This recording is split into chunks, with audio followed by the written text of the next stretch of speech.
Biology में हम लोग आज पढ़ रहे हैं ब्लड ग्रुप। बोर्ड पे हम लिख दिए हैं ताकि ज़्यादा समय ना लगे, वीडियो लंबा ना हो। इसलिए हम बोर्ड पे लिख दिए। ब्लड ग्रुप जो है उसको खोज करने वाले लैंडस्टीनर और विनर है। ब्लड को ग्रुप में अगर हम पढ़ते हैं तो दो भागों में इसको हम पढ़ेंगे, एक प्लाज्मा और दूसरा आरबीसी। अब इसमें देखिए, प्लाज्मा जो है वो लिक्विड है, आरबीसी है वो कण है। अब समझिए, लिक्विड यानी पानी के तरह, आरबीसी कण के तरह। जैसे तालाब में पानी है और तालाब में बहुत सारे लोग तैर रहे हैं, तो एक तरफ से दूसरे तरफ तैर करके जाते हैं, तो प्लाज्मा पानी हो गया और कण तालाब में तैरने वाले लोग हो गए। तो तैर करके एक जगह से दूसरे जगह जाते हैं। उसी तरह से प्लाज्मा में आरबीसी तैर करके शरीर के हर एक अंग में जाता है। प्लाज्मा में एंटीबॉडी होता है, बीमारियों से लड़ने का काम आता है।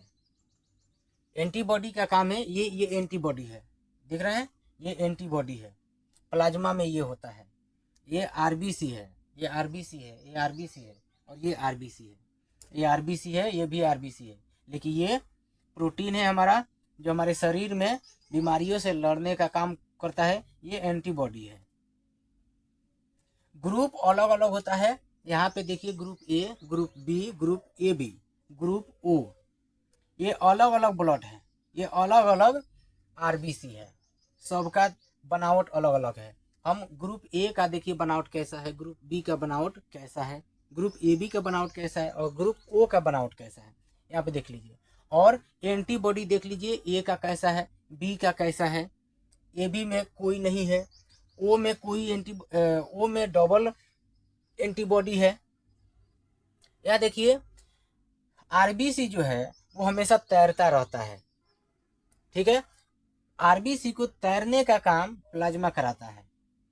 प्लाज्मा पानी की तरह होता है और ये गाढ़ा होता है, ये कण की तरह होते हैं।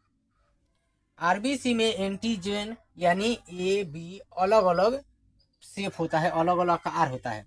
ए बी क्या है, ब्लड को ए बी ओ से हम जानते हैं, पढ़ते हैं।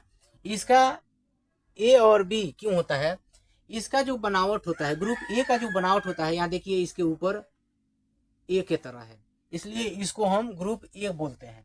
बी में देखिए, इसका बनावट जो है ऊपर का, ये गोल गोल है बी के तरह, तो इसलिए हम इसका नाम बी के नाम से जानते हैं।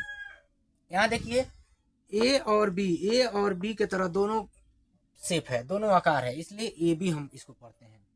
यहाँ देखिए ग्रुप ओ, ये बिल्कुल ओ के तरह है, इसमें कोई शेप नहीं है, कोई आकार बाहरी नहीं बना है, इसलिए हम ओ से पढ़ते हैं, ठीक है। अब यहाँ पे देखिए, ग्रुप में पॉजिटिव और निगेटिव दोनों होता है, ठीक है। तो पॉजिटिव का जो है ये शेप आप देख लीजिए, ये सभी शेप सभी आकारों से अलग आकार है।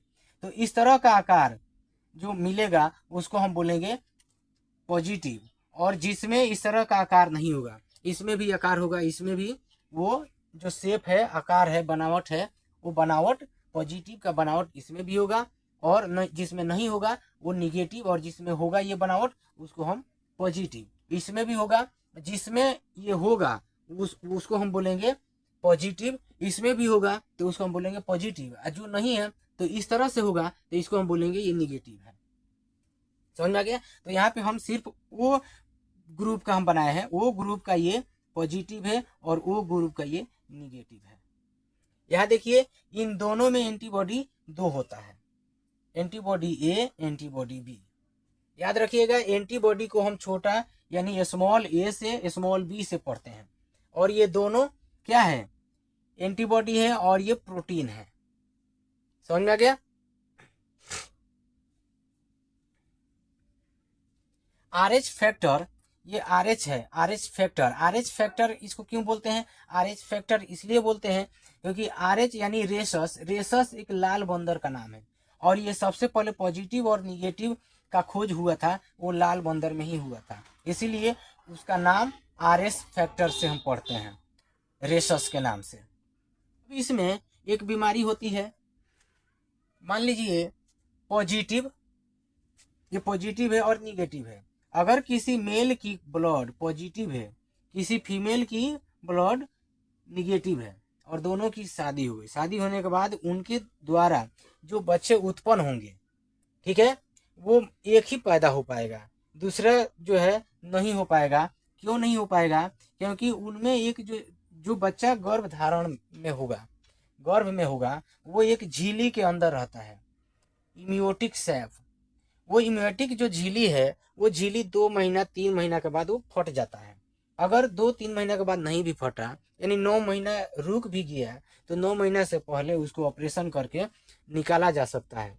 तो ध्यान रहे कि इस तरह के जो लोगों की शादी हो गई, तो निगेटिव, पॉजिटिव और निगेटिव वाले की अगर शादी हो जाती है तो अक्सर इन लोगों की औलादें नहीं हो पाती है, या तो एक ही रहेगा और नहीं तो होगा भी तो मर जाएंगे। समझ आ गया? उस बीमारी को हम लोग बोलते हैं एरिथ्रोब्लास्टोसिस।